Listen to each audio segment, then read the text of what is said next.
우리가 이제 지난 6월 달부터 수요일마다 성령의 열매에 대해서 묵상을 했습니다. 갈라디아서 이제 5장 22절에서 23절까지 성령의 열매 있는데 몇 가지죠? 네. 9가지입니다. 사랑, 희락, 화평, 오래 참음, 자비, 양성, 충성, 온유, 절제. 9가지입니다. 근데 이제 이걸 한마디로 말하면 뭘까요? 성품이라 이렇게 말할 수 있겠죠.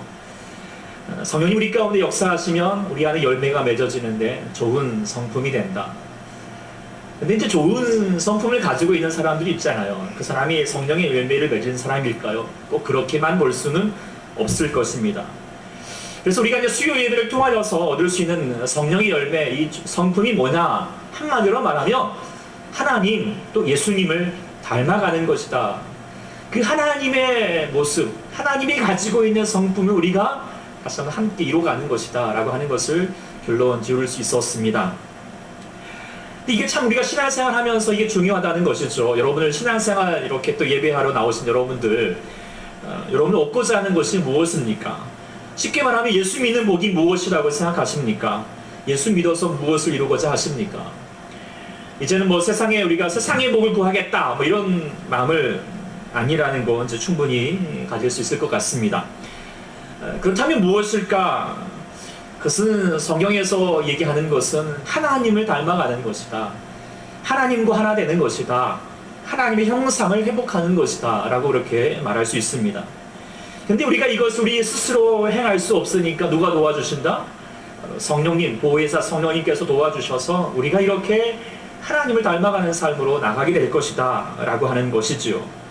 하나님의 성품을 이뤄간다 라고 하는 것이 조금만 생각해 보아도 이것이 우리의 삶이 얼마나 복된 것인가 깨닫게 됩니다. 아무리 재물이 많아도 좋은 집이 있고 좋은 차 있고 좋은 직장이 있다 할지라도 성령의 열매, 사랑이 없고요, 그 안에 희락도 없고요, 기쁨이 없고 평안이 없으면 아무것도 아니겠지요. 있는 것 같은데요, 없는 겁니다.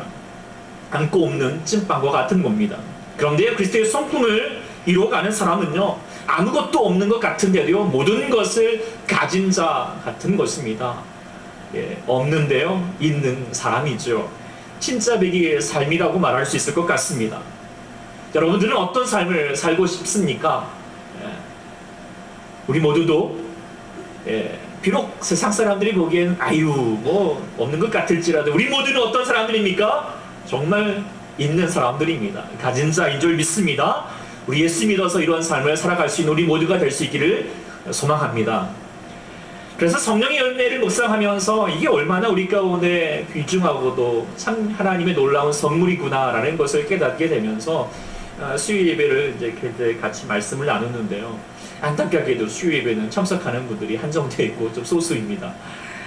그래서 하나 보면서 더 많은 분들이 나눴으면 좋겠다. 오래 참음을 보면서도 그런 생각이 참 굴뚝 같았는데, 이번 주에 이제 사실 온유의 말씀을 같이 묵상하려고 하면서 준비를 하다가 야, 이 말씀마저도 좀 우리 소수만 나기에 너무 아깝다 라는 생각을 가지게 되어서 오늘 주일에 같이 이 말씀을 좀 나눠보고자 합니다. 오늘 살펴볼 온유합니다. 이제 8번째 열매입니다. 지난주에 이제 9번째 열매까지 다 봤거든요. 8번째 열매인데요. 이것은 오랜 참음과 절제와 더불어서 수동적인 측면이 강합니다. 그러니까 능동적으로 사랑합니다, 내가 화평할 것입니다 라고 하는 것보다도 어떤 수동적으로 받아들이는 것과 깊이 관련이 있습니다. 근데 이제 돌아보면 인생이라고 하는 것이 능동적으로 행위로만 구성되어 있기보다도 어쩌면은 그 수동적으로 받아들여야 될 것이 많다라고 하는 것이 돌아보면은 우리가 깨달을 수 있는 바입니다. 내가 나의 선택과 무관하게 주어지는 것들이 많은 법이죠. 예를 들어서 우리가 우리의 부모를 만나는 건 내가 선택하는 겁니까? 아닙니다. 내가 형제를 만나는 것도, 내가 나의 외모도 타고난 것이죠. 어떤 기질과 어떤 능력도 때로는 마찬가지일 게고, 우리가 아이들은 학교에서 어떤 선생님을 만나느냐, 어떤 친구들을 만나는 것도 내가 선택할 수 있는 것이 아니죠. 직장에서 어떤 상사를 만나냐도 마찬가지고, 어떤 나라에 우리가 살고 있느냐도 마찬가지고, 요즘같이 더운 날씨도 우리가 선택한 건 아니잖아요. 물론 우리가 이제 좀 잘못한 면이 없잖아. 이렇게 지구가 온난화됐지만 그래도 우리가 뭐 선택하고자 했던 내용들은 아닌 게 더 많습니다. 교회도 마찬가지겠죠. 우리가 신앙생활 하면서 어떤 성도들을 만나냐, 내가 선택할 수 있는 것도 아니죠. 목사님, 저도 뭐 어떨 때는 여러분들이 또 선택하고자 해서 만나지 않은 분도 있었을 것 같습니다. 그래서 우리의 우리의 인생은 나의 선택으로 주어지기보다도 내가 때로는 어쩔 수 없이, 피할 수 없이 받아들여야 될 것들이 있다라고 하는 것입니다. 제가 이제 이번 주간을 보내면서도 좀 그런 생각들을 많이 가지게 되었습니다. 이번 주 이제 월요일과 화요일을 나름의 이제 휴가의 시간으로 이제 보내면서 월요일은 가족들과 함께 보내고 화요일은 이제 부모님과 함께 보내고자 보냈습니다. 네. 그런데 특별히 이제 아버지가 이제 아시는 것처럼 병환 가운데 있기 때문에, 그리고 또 할머니도 오랫동안 못 뵈어서 뵙고자 하는 마음으로 찾아갔는데, 특별히 이제 아버지를 이렇게 이제 생각하면 참 죄송하게도 솔직하게 말씀드리면 좋은 기억이 많이 없습니다. 물론 남들에게는 목사님이고 선교사님이기도 하였지만 제게는 무능하고 무책임한 분이시다는 생각을 많이 갖게 됩니다. 어릴 적부터 집안의 생계를 아버지께서는 좀 많이 책임지지 않으셨고, 등록금 한 번, 학자금 한 번 대어준 적이 한 번도 없습니다. 지금까지 생활하면서 아버지께서 제게 무엇 하나 제대로 해주신 거 거의 기억이 없습니다. 그런데 그런 아버지께서 지금 또 위중하게 되어서 치료를 감당해야 합니다. 근데 이것도 만만치 않은데, 이번에 내려가면서 얘기해 보니까 또 집 문제가 생겼습니다. 집주인이 3달 안에 집을 비우라고 했다는 거예요. 그런데요, 가서 말하면서 알게 되었고, 아버지는 물론 대책이 없습니다. 그런가 하면 또 어제는 제가 이제 한 추도 예배를 다녀왔습니다. 그것은 이제 여러분들도 아시는 분도 있겠지만, 지난 14년 전에 저희 제자 영락교회에 있을 동안에 중동부의 제자들을 데리고 인도네시아 단기 선교를 갔다가 안타깝게 2명의 우리 제자들이 하나님의 부르심을 받아야 했습니다. 그 현장에 있으면서 너무나도 지금도 가슴이 미어질 수밖에 없는 그런 기억이 될 수밖에 없고, 그래서 제 안에서도 참 이때만 되면 마음 가운데 트라우마가 이렇게 자리 잡고 있는데, 그것도 어찌 보면은 사고이죠. 우리가 선택한 게 아닙니다. 어쩔 수 없이 일어났던 것입니다. 그리고 받아들여야만 하는 것입니다. 지금 제게도 이제 조금은 무거운 마음으로 여러분들에게 말씀드렸지만, 제게도 어쩔 수 없는 그 사람 부모님도 계시고 또 피할 수 없는 사건들이 있는 것처럼 제게만 아니라 아마 여러분들에게도 그런 일들이 있을 것입니다. 받아들여야만 하는 것. 그렇지만 마음 가운데 할 수만 있었으면 참 피하였으면 좋겠다라는 생각을 가지는 그런 것들이 있을 것입니다. 그런 말들이 있죠. 피할 수 없으면 즐겨라. 그런데요, 즐길 수 있는 게 어디 얼마나 됩니까? 감당하기가 너무 힘들 때가 많죠. 원망이 됩니다. 왜 하필이면 이런 아버지가 내 아버지일까? 왜 내게 이런 사고가 있었을까? 그렇게 생각할 수밖에 없을 때가 참 많습니다. 그런데요, 인생이라고 하는 것은 그 피할 수 없는 것들, 참 우리에게 많은 게 있지만 그것을 얼마만큼 또 어떻게 받아들이냐에 따라서 삶이 달라진다라고 하는 것이죠. 그리고 그것이 받아들일 수 있는 것이 삶의 능력이고, 또한 그 능력을 뭐라고 말할 수 있느냐? 오늘 본문에서 말하고 있는 온유함이다 라고 그렇게 이야기할 수 있습니다. 물론 온유라고 하는 것을 영어로 말하면 gentleness라고 합니다. gentle입니다. 그래서 우리가 온유하면 단순하게 젠틀맨, 좀 나이스한 사람을 온유한 사람 이렇게 생각할 수 있겠지만 그것도 아니고요. 인간의 관계 속에서 처세술을 이야기하는 것도 아닙니다. 온유함이라고 하는 것은 뭐냐면 내 삶의 영역으로 들어온 어떤 사람이나 사건을 용납하고 환대하는 능력입니다. 내가 원하던 원하지 않건, 내가 좋아하건 좋아하지 않건, 내 삶의 영역으로 들어온 사람, 내 삶에서 벌어진 일들, 나에게 다가오는 상황을 예면하거나 내치지 않고 받아들일 수 있는 능력입니다. 지금의 삶의 형편도, 나의 부모님도, 여러분 나의 남편도, 나의 아내도 어쩔 거예요. 이제 와서 받아들여야죠. 네. 그래서 받아들여야 하는 삶이 많습니다.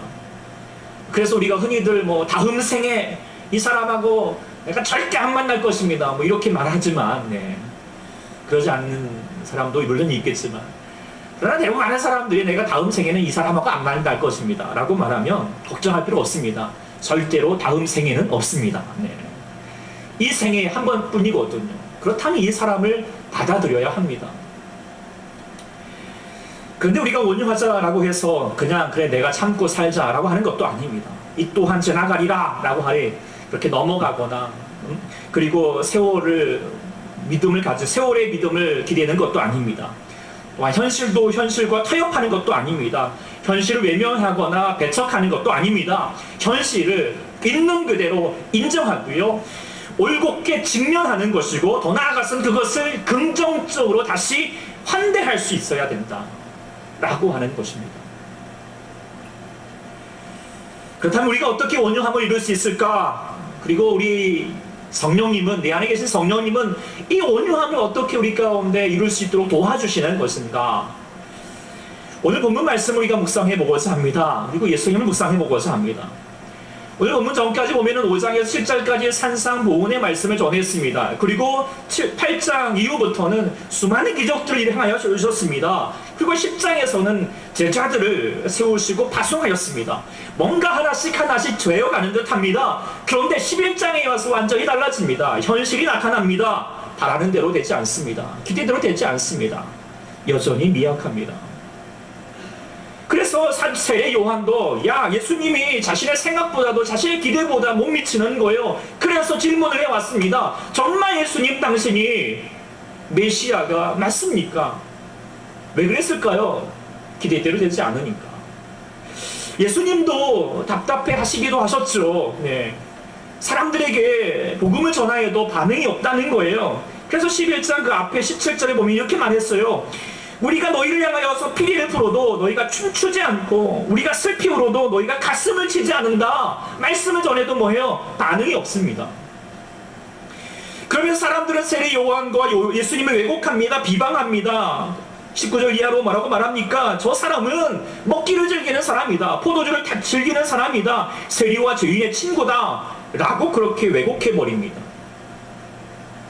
더욱이 더 나아가는 것은 20절 이하로 보면은 그 갈릴리 근동에 있는 가버나움을 비롯하여서 많은 곳에 가서 정말 머리 둘 곳 없이 쉴 새 없이 복음을 전하고 말씀을 가르치고 병을 고치시고 수많은 기적을 행하여 주시면서 저들에게 예를 쓰셨는데 저들에게 변화가 없습니다. 회개하지 않습니다. 복음 앞에 나아가지 않습니다.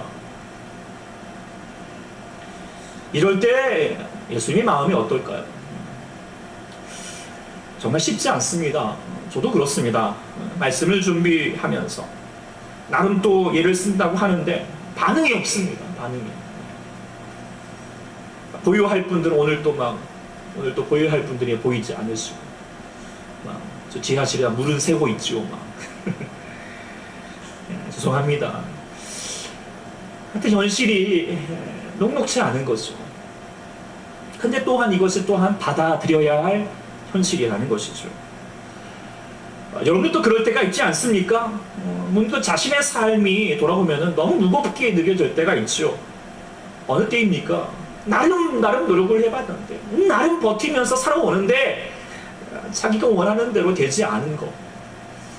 이럴 때 참 삶이 무겁습니다. 지칩니다. 이럴 때 이런 현실을 우리가 어떻게 받아들여야 될까? 오늘 예수님은 오늘 25절을 통하여서 우리가 어떻게 받아들일 것인가를 보여주고 있습니다. 오늘 25절 첫 말씀에 그때에 라고 그렇게 되어 있습니다. 그때라고 하는 것은 갈릴리 전도가 실패로 돌아갔을 때를 얘기하고 있죠. 그러면서 여러 가지 결과들을 하나님께 아뢰면서 25절 마지막에 뭐라고 말합니까? 감사하나이다. 그리고 26절에 올소이다. 이렇게 되는 것이 아버지의 뜻입니다. 라고 그렇게 고백하고 있습니다. 이게 무슨 뜻일까요? 온전히 자기의 뜻대로 되는 것이 지금 중요한 것이 아니다. 지금 누구의 뜻대로? 아버지의 뜻대로 되고 있다. 그렇다면 그것이 감사하나이다. 그리고 이건 옳은 것입니다. 잘 되고 있습니다. 라고 그렇게 고백하고 있습니다. 받아들이고 있습니다. 이것이 온유입니다. 이것이 예수님께서 친히 보이신 마음이 온유하고 겸손한 자라는 사실을 보여주고 있는 모델의 모습이죠. 그래서 우리가 온유의 사람이 되고자 한다면 먼저 자신의 뜻, 자신의 기대를 내려놓는 것부터 시작을 해야 합니다. 그리고 그 지금의 현실을 하나님의 뜻 가운데서 바라봐야 합니다. 모든 사람은 예외 없이 자기의 뜻대로 통제하고자 하는 욕구가 있습니다. 엄마는 아이가 자기의 희망대로 막 되기를 원하잖아요. 자기가 말하면 그대로 듣기를 원하잖아요. 그래가지고 말 안 들은 것 같아. 엄마가 말했지. 더 힘줘서 얘기를 하고 막. 엄마는 한 번 아니면 아니야. 막 그렇게 막 성을 내고 막. 그래도 말을 안 들으면 어떡해요? 뱀소리가 막 나오죠. 네. 그럴 때가 있습니다. 네. 다 무슨 마음입니까? 아이를 자기 안에 통제하고 싶은 욕구이죠. 욕심입니다. 네. 상사는 이제 또 아랫사람에게 자기가 원하는 대로 부리고 싶습니다. 그래서 갑질을 하죠. 일도 자기가 원하는 방식으로, 아니 우리도 마찬가지예요. 우리도 자기가 원하는 방식으로 풀어가고 싶어 합니다. 자기가 상황을 통제하면서 배제할 것은 배제하고 외면할 것은 외면하고 회피할 것은 회피하고 선택하고 싶은 것은 선택하고자 하는 것이죠. 그래서 자기의 컨트롤 속에서 있고 싶어 합니다. 그런데요, 삶은 그렇게 되지 않습니다. 그리고 온유라고 하는 것은 이 통제의 욕구를 내려놓는 것입니다. 내 마음대로 내 뜻대로 하고자 하는 그런 고집과 아집을 포기하는 것에서 출발합니다. 내 뜻대로 되고자 하는 거, 그거 대단한 오만이고 욕심입니다. 독재자이죠. 독재입니다. 그건 폭력입니다. 근데 우리가 또 알아야 될 것은 뭐냐면 내 뜻대로 되는 것이 결코 축복이 아니라는 것입니다. 우리의 축복은 뭘까요? 내 삶이 내 뜻대로 되는 것이 아니라 누구의 뜻대로? 하나님의 뜻대로 되는 것이니 축복인 줄 믿습니다. 그렇다면 우리가 내 삶을 내 관점에서 보는 것이 아니라 뭐예요? 하나님의 관점에서 늘 해석해 가야 합니다. 예수님처럼 말입니다. 어제 어떤 친구가 막 이야기를 하더라고요. 자기는 잘 될 거래요. 네. 왜 잘 되냐? 자기 부모님이 신앙이 좋으셔서 늘 새벽마다 기도하고 있대요. 그래서 잘 될 거래요. 아, 대단한 믿음이죠. 네. 그런데요, 제가 그 녀석을 알고 있는데요. 그 녀석이 요즘 교회도 잘 안 나가고요. 세상 재미에 빠져 있습니다. 그래서 제가 그 모습을 보면서 다시 얘기를 해줬습니다. 야, 네가 생각하는 잘 되는 것과 하나님이 생각하는 잘 되는 거란 것이 같을까요? 다를까요? 다릅니다. 다르다? 또 정신 차려야 돼. 우리도 마찬가지입니다. 자, 지금 예수님의 상황으로 보면은 잘 되고 있어요? 못 되고 있어요? 우리가 우리 인간적인 눈으로 보면은요, 잘 안 되고 있죠. 그러나요, 예수님이 뭐라고 말했어요? 감사합니다. 옳습니다. 무슨 말입니까? 잘 되고 있다는 말씀이죠. 왜요? 아버지의 뜻 가운데 있기 때문이죠. 아버지의 뜻 가운데 있기 때문에. 그렇다면 여러분들에게 질문해 봅니다. 여러분들은 잘 되고 있습니까? 잘 안 되고 있습니까? 지금도 잘 안 되고 있는 것 같습니다. 잘 되고 있습니까? 잘 안 되고 있습니까? 아멘. 그 믿음이 있기를 소망합니다. 그런데 우리는요, 우리 눈에 보이는 것으로 해석하려고 합니다. 세상에서 관점에서 해석하려고 합니다. 내가 눈에 보이게 세상에서 잘 안 되고 있으면 내 삶도 안 되는 것만 같습니다. 그러나 이때 우리의 믿음이 필요합니다. 내가 보기에 잘 안 되어도 하나님 안에 있으면 잘 되고 있다. 할렐루야. 이게 믿음입니다. 그래서 하나님이 잘해주실 거야. 합력하여서 선을 이루어 주시는 거야. 지금도 하나님이 나를 위해서 역사해 주시고 계셔. 할렐루야. 주님은 어제나 오늘이나 변함없이 우리를 동일하게 붙들고 계신다. 하나님께서 가장 우리를 가장 귀한 선한 길로 가장 좋은 것으로 채워주실 줄 믿습니다. 이 믿음을 가지고 나가는 것이 온유함입니다. 이 믿음이 있기 때문에 피할 수 없는 상황, 아니 어쩔 수 없는 것일지라도 이것도 뭐예요? 하나님 안에 있으니 잘 되고 있구나, 받아들일 수 있고 감사합니다 라고 고백할 수 있는 거, 이게 온유함인 줄 믿습니다. 그런 면에서 다시 한번 우리 옆에 사람 인사할까요? 잘 되고 있습니다. 다시 한번 잘 되고 있습니다. 할렐루야. 네. 이 믿음을 가지고 여러분들 꼭 여러분의 주어진 현실을 정말 긍정적으로 환대하면서 받아들일 수 있기를 소망합니다. 그리고 우리가 온유함이라고 하는 것은 이 하나님 앞에서 주어지는 현실을 환대하면서 긍정적으로 받아들이면서 또한 내 안에 온유함을 가지고 다른 사람에게 쉼을 줄 수 있는 사람이 된다라고 하는 것이죠. 예수님께서 이 현실에 대해서 지금 온유함으로 받아들이면서 감사합니다, 울소이다 라고 이렇게 고백하시면서 그리고 자신의 만족으로만 멈추지 않았습니다. 그러면서 28절 이하로 우리에게 귀중한 초청의 말씀을 하셨지요. 우리 28절, 29절 같이 한번 읽어보겠습니다. 시작. 수고하고 무거운 짐진 자들아 다 내게로 오라. 내가 너희를 쉬게 하리라. 나는 마음이 온유하고 겸손하니 나의 멍에를 메고 내게 배우라. 그리하면 너희 마음이 쉼을 얻으리니 이는 내 멍에는 쉽고 내 집은 가벼움이라. 아멘. 혹시 이전에 셀 실버스타인이라고 하는 동화 작가가 아낌없이 주는 나무라고 하는 그 책, 어른들도 볼만한 아주 좋은 책입니다. 이 책 아마 여러분 한 번쯤 보셨을 거라고 생각합니다. 대강의 내용은 이렇습니다. 사과나무와 소년이 아주 어릴 적에 이렇게 단짝이 되어서 이렇게 친구처럼 지내고 있습니다. 그런데 이제 소년이 어른이 되기 시작하면서 돈이 필요했지요. 그때 나무가 자신의 열매를 내어줍니다. 그리고 소년은 이 열매를 모두 가져가서 팔아서 돈을 챙기죠. 자, 어른이 됐던 이 아이는 집이 필요했습니다. 그때 나무는 자기의 가지를 내어줍니다. 그리고 집을 지라고 말합니다. 그래서 이 아이는 나뭇가지를 가져다가 집을 짓죠. 시간이 흘러서 남자가 이제 또 멀리 가고 싶어 합니다. 그때 나무는 나의 나무 기둥을 가져다가 배를 만들라고 합니다. 그때 남자는 나무를 베어가지고 배를 만들어 멀리 떠나버렸습니다. 시간이 흘러가면서 남자는 노인이 되어 돌아왔습니다. 그리고 황혼이 된 자신은 너무 지치고 고나였습니다. 피곤해서 쉴 곳이 필요했습니다.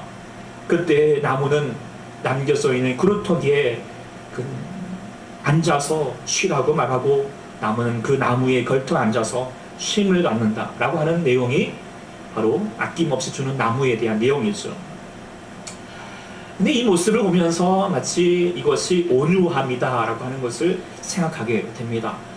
아까 우리가 봤던 것처럼 나무는 한 자리에, 그 자리에 있으면서 자기에게 다가오는 모든 것들을 다 받아들입니다. 비, 바람도, 풍파도, 햇빛도 다 받아들이죠. 그런데 어떻게 합니까? 자신은 철저하게 다른 사람들에게 쉼과 공급을 허락합니다. 이게 온유함의 종수이죠. 그리고 이 나무의 모습을 우리가 묵상하게 되면 우리 예수님이다 라고 하는 것을 깨닫게 됩니다. 주님께서 이 땅 가운데 오셔서 우리 가운데 가장 좋은 것으로 주실 뿐만 아니라 우리의 친구가 되어주시고 무엇보다도 십자가에서 자기의 생명 모든 것까지 다 내어주셨습니다. 그리고 맡김없이 주는 나무처럼 오늘 마지막 대사처럼 오늘 말씀처럼 하셨죠. 수고하고 무거운 짐진 자들아 다 내게로 오라. 내가 너희를 쉬게 하리라. 그래서 우리도 이 떼약진 이 여름날에 이 주님의 그늘 안에서 이백 가운데서 쉼을 얻게 되는 줄 믿습니다. 그런데 제가 이제 이 이야기를 묵상을 하면서 그런 생각을 가져요. 단순히 우리가 아낌없이 주는 나무, 그래서 받기만 하는 사람만 우리가 되고자 한다면 너무 씁쓸하지 않습니까?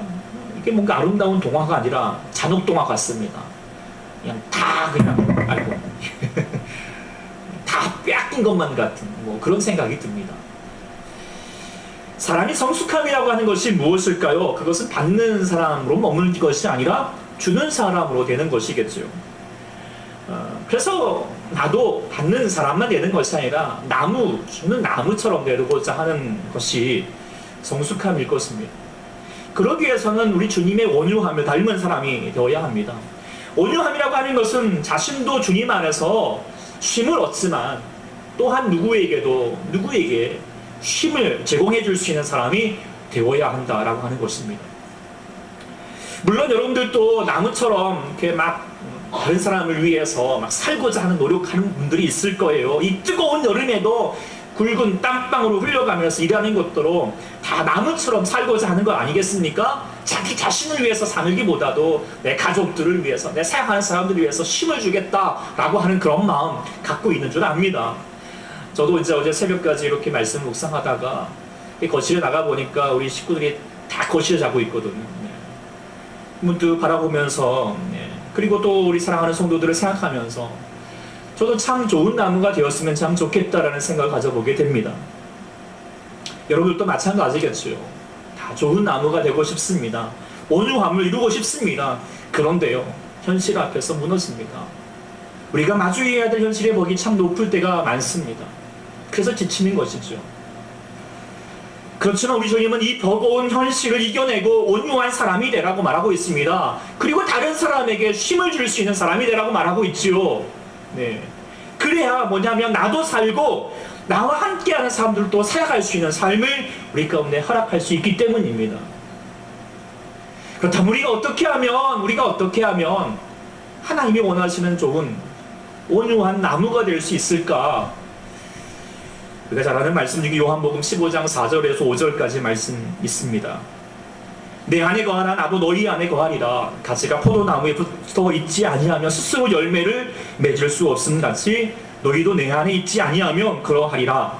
나는 포도나무요 너희는 가지라. 그가 내 안에 내가 그 안에 거하면 사람이 열매를 많이 맺나니 나를 떠나서는 너희가 아무것도 할 수 없습니다. 할렐루야. 이게 우리 가운데 우리가 나무가 될 수 있는 비결이에요. 나는 할 수 없어요. 나는 아무것도 할 수 없어요. 그러나 나는 할 수 없을 때 내가 예수님께, 포도나무 대신 예수님께 붙어 있다면, 그의 사랑 안에 거한다면 우리가 나무 같은 인생을 살 수 있습니다. 나도 지친 마음에 쉼을 얻을 수 있을 뿐만 아니라 다른 사람에게 쉼을 줄 수 있는 사람이 된다는 거죠. 온유의 삶을 살 수 있습니다. 그것이 그렇게 나무 같은 삶을 살 수 있게 하는 것이 바로 성령님이십니다. 그 성령님께서 이 말씀을 이루게 하실 것입니다. 예배 가운데 또한 그런 시간이 되게 하실 줄 믿습니다. 예배는 우리가 예배 가운데 여러분 나오신 여러분들이 먼저 예배를 통하여서 쉼을 얻으시고 또한 우리가 온유함을 회복할 수 있는 사람이 될 수 있기를 소망합니다. 그래서 주어지는 날들을 통하여서 또 일주일 동안 더운 날씨지만 내가 누군가에게, 지친 사람에게, 고난 사람에게, 힘들어하는 사람들에게 다시 한번 그들에게 쉼을 줄 수 있는, 그늘을 제공해 줄 수 있는, 하나님 말씀을 공급해 줄 수 있는, 기도해 줄 수 있는 우리 모두 온유한 사람이 될 수 있기를 간절히 축원합니다.